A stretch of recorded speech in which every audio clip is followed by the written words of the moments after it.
네, 여러분 안녕하십니까. 저는 오늘도 법원입니다. 오후에 정경심 교수 공판이 예정되어 있습니다. 거의 막바지예요. 그러니까 오늘 공판까지 하고 나면은 남은 것은 이제 결심 공판밖에 남지 않게 됩니다. 근데 오늘 당초 예정된 공판 내용은 증거와 관련된 혐의 3가지가 있거든요.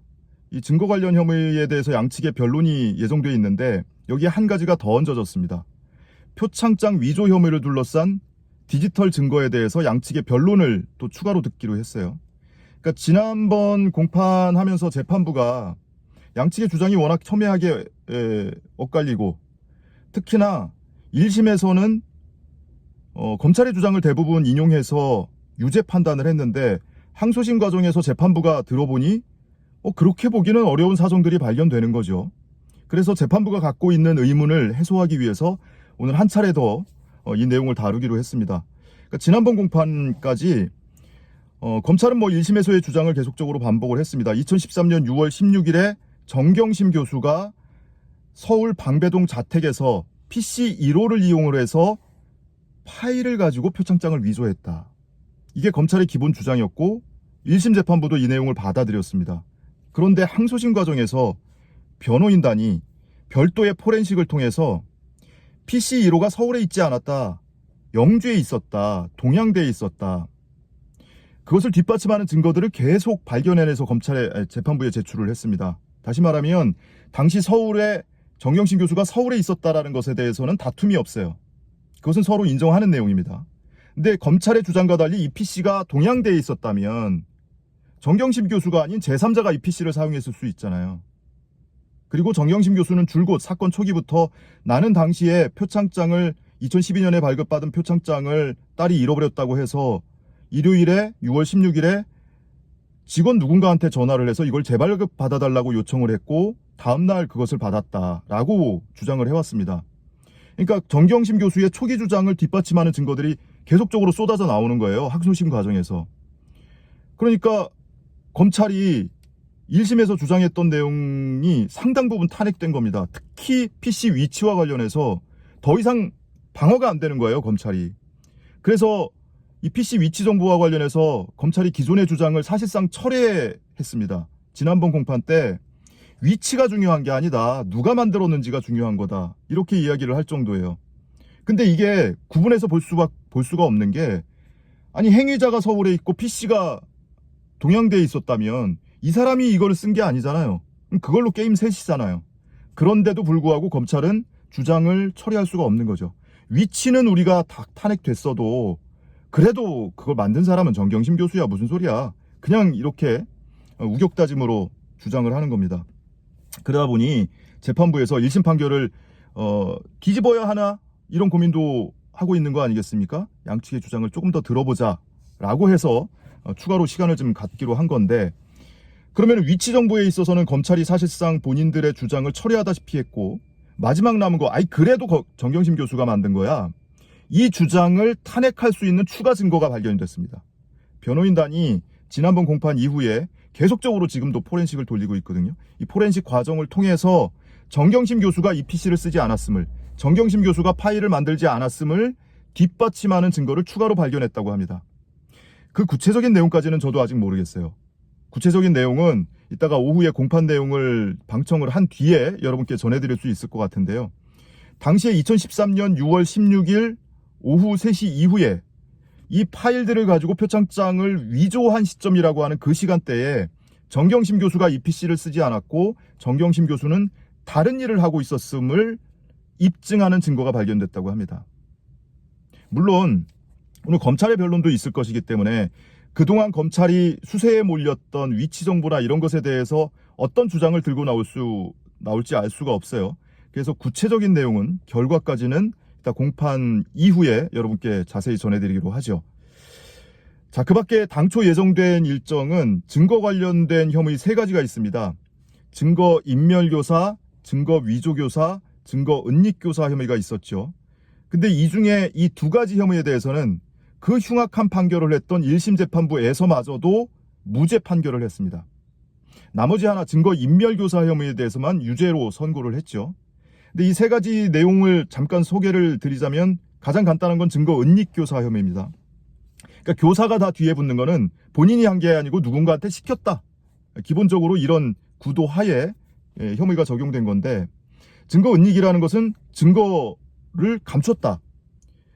형사사건이나 또는 징계사건이 될 만한 우려가 있는 뭔가의 증거를 감췄다라는 것이고, 교사 혐의이기 때문에 지시했다라는 거 아니겠습니까? 그 내용은 정경심 교수가 이 사건 초기죠. 2019년 8월 28일에 자산관리를 도와주던 김경록 차장을 집으로 부릅니다. 그래서 집에 있던 컴퓨터의 하드디스크를 교체해요. 그리고 사흘 뒤에 김경록 차장과 함께 영주에 있는 동양대학교로 내려갑니다. 그래서 정경심 교수 연구실에서 사용하던 PC를 가지고 나와요. 그래서 이 하드디스크와 함께 김경록 차장에게 주면서 이거 네가 좀 가지고 있어라. 서울 가서 달라. 내가 자료 좀 봐야 되겠다. 이렇게 이야기를 했다고 해요. 근데 검찰은 이것이 형사사건과 관련한 증거들이 있는 디지털 저장 매체인데 이것을 김경록 차장에게 시켜서 숨겨놨어. 그러니까 증거 은닉 교사 혐의야. 이런 구도거든요. 근데 이 사실관계나 주장도 엇갈리고 있지만 그것은 변론으로 하더라도 기본적으로 모든 사람은 자기에게 불리한 진술을 하지 않을 권리가 있습니다. 자기 부재의 권한이 있어요. 자기 부재를 거부할 권한이 있어요. 그래서 증언 거부권 대표적으로 이런 것들이 마찬가지인데 그것은 진술뿐만이 아니고 행위에 대해서도 마찬가지입니다. 그래서 이것은 김경록 차장에게 지시를 한 것이 아니고 내 사건과 관련해서 내가 직접 행동을 했고 주도적으로 행동한 것이기 때문에 죄를 물을 수 없어. 죄가 성립이 안 돼. 그래서 무죄 판단이 나왔던 겁니다. 자, 두 번째, 증거 위조 교사 혐의가 있는데요. 증거 위조 교사는 사모펀드와 관련해서 코링크피가 수사를 받고 있었잖아요. 그런데 인사청문회는 계속 미뤄지고 그 과정에서 조국 전 장관, 조국 교수 측에서는 이 사모펀드와 관련한 지속적으로 의혹이 제기되는 것에 대해서 해명을 해야 했습니다. 그 과정에서 이 사모펀드가 블라인드 펀드고 뭐 이러저러 한다고 하는데 이 펀드 운용 현황 보고서를 투자자에게 분기마다 제공하게 돼 있는데 코링크피에서 그걸 제공을 안 했던 겁니다. 그래서 조국 교수 측에서 왜 이거 주게 됐는데 안 주냐 달라 라고 해서 2019년 8월 15일에 작성을 해서 16일에 한번 받았고 그 내용이 부실해서 또는 너무 장황해서 핵심만 간추려 달라고 해서 며칠 뒤에 8월 21일에 2차 보고서를 다시 받습니다. 그래서 그것을 인사청문회 청문 준비단에 제출을 하고 하죠. 근데 검찰은 이렇게 1차 보고서가 작성이 되고 2차 보고서가 다시 작성이 됐는데 거기에 사실과 다른 내용, 허위의 내용을 기재하도록 지시했다. 조국 교수나 정경심 교수가. 그래서 코링크피 관계자들이 그 지시를 받고 허위의 내용을 기재해서 문서를 위조했다 이겁니다. 그런데 증거 위조 교사 혐의니까 쟁점이 세 가지입니다. 요 세 가지 6자 안에 쟁점이 다 들어있어요. 첫째, 이것이 증거에 해당이 되느냐. 두 번째, 이것이 위조냐. 세 번째, 지시했느냐. 첫째 증거는 1심 재판부에서는 증거가 맞다고 했습니다. 이것이 장래에 본인의 형사사건 또는 징계사건과 관련해서 설사 그런 혐의로 징계에 회부되거나 기소되지 않더라도 또는 기소돼서 무죄 판단이 나오더라도 증거는 증거다. 자, 두 번째, 위조냐. 우리가 흔히 상식적으로 생각할 때 위조라 함은 문서를 뭐 변조하는 거예요.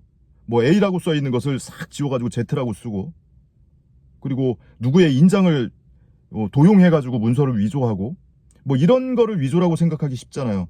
근데 이것은 작성 권한이 있는 사람들이 그 사모펀드 운영 주체가 자기들이 제공하게 돼 있는 운영 현황 보고서를 뒤늦게 작성해서 제출한 거야. 근데 이게 어떻게 위조야? 근데 이제 법적으로는 조금 달리 판단을 하더라고요. 이것도 위조다. 예를 들어서 소급해서 작성을 했다. 2019년 8월 21일에 작성을 해서 제출을 했는데 2019년 6월자 문서로 작성을 했더라. 그러니 이런 내용도 위조에 해당이 된다. 대체로 이런 판단이어서 증거에 해당된다, 위조에 해당된다라는 겁니다. 그러면 교사 혐의잖아요. 조국 교수나 정경심 교수가 시켜야 되는 거 아닙니까? 이게 입증이 안 되는 거예요. 시킨 적이 없다. 1심 과정에서 변호인단이 누가, 언제, 누구한테, 어떤 방법으로, 어떻게 내용을 기재하라고 시켰단 얘기냐. 그랬더니 검찰이 스스로 그건 입증되지 않았다, 특정되지 않았다. 그러니까 당연히 무죄 나오죠. 지시한 적이 없다는 거죠. 지시한 적이 없으니까 당연히 무죄가 나온 거고. 그래서 은닉교사, 위조교사는 무죄가 나온 거고, 유죄 판결을 받은 것이 증거 인멸교사 혐의입니다. 코링크피 관계자들이 이 사건과 관련한 증거를 감추기 위해서 뭐 노트북을 교체하고 하드디스크, 코링크피 사무실에서 사용하던 하드디스크를 교체하고 이랬는데, 그것이 정경심 교수가 조범동을 통해서 자료를 감추라고, 없애라고 지시를 해서 이렇게 한 것이다. 정경심 교수 측에서는 나는 그런 얘기를 한 적이 없어.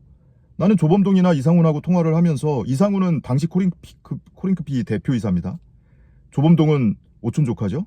이 양반들하고 통화를 하면서, 아니 내용을 16일 날 작성됐던 1차 보고서의 내용이 부실하거나 불필요한 내용이 잔뜩 들어있어서 너무 장황하니 핵심만 간추려 달라라고 요구를 한 적은 있었고, 이거는 이제 위조교사에 해당되는 것이고, 연결선상에서 정관에 이 출자자의 이름은 공개하지 않는 것이 기본 원칙인데, 금융감독원이나 금융위원회에도 출자자 명단은 보고하지 않도록 되어 있는데, 그 내용이 뭐 국회에 제출되고 이러고 있으니 이거는 문제가 있다. 그래서 이 사모펀드 관련해서 출자자 이름은 공개하지 않게 되어 있는 것 아니냐라고 얘기를 하면서, 동생 이름이 나오면은 안 된다, 큰일 난다, 이러면서 우려하는 이야기를 했다는 거예요. 근데 이걸 가지고 코링크피 관계자들로 하여금 관련 자료를 다 처분하도록 지시했다, 이렇게 책임을 묻고 있는 거예요.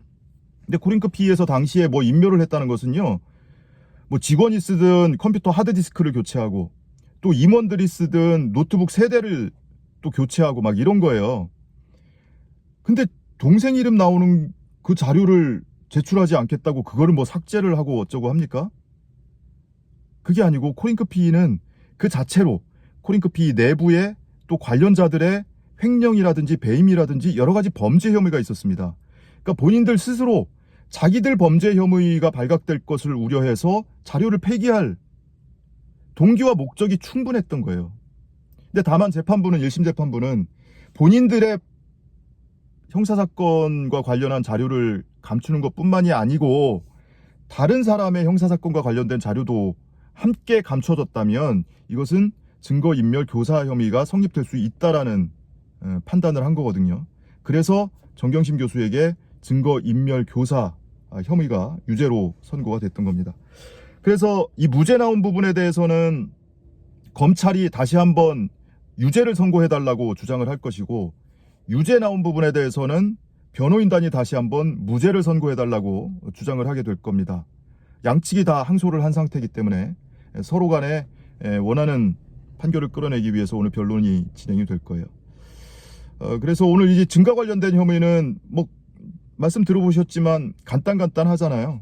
뭐 사실관계는 이미 다 얼추 확인이 돼 있는 것이고, 법적 논리 구성을 어떻게 하느냐, 어느 쪽 이 변론에 더 설득력이 있느냐, 뭐 이런 거죠. 그리고 법리적으로 볼 때 증거 은닉교사, 위조교사를 판단했던 1심의 판결이 적정한 것인지, 적법한 것인지, 그리고 인멸교사 혐의는 거꾸로 1심에서 유죄 판단을 했는데 변호인단의 변론을 들어볼 때 무죄를 선고를 해야 되는 것인지, 아니면 1심 판단을 유지해야 되는 것인지, 이런 것에 대해서 오늘 판단을 하게 될 거예요. 그래서 이 증거 관련 혐의 3가지 플러스 표창장 관련한 변론이 오늘 또 한 차례 있을 예정이다. 그래서 당초에는 오늘 결심 공판까지 하기로 했거든요. 그러면 양측의 최후 준실을 하고 검찰의 구형까지 나오는 게 결심인데, 그 결심은 다음 기일로 한 차례 미뤘습니다. 그래서 오늘은 표창장과 관련한 내용이 대신 추가로 다뤄진다, 이 정도로만 예고를 전해드리고요. 자세한 내용은 오후에 공판을 마친 뒤에 여러분께 또 소식을 전해드리기로 하겠습니다. 시청해주신 여러분 고맙습니다.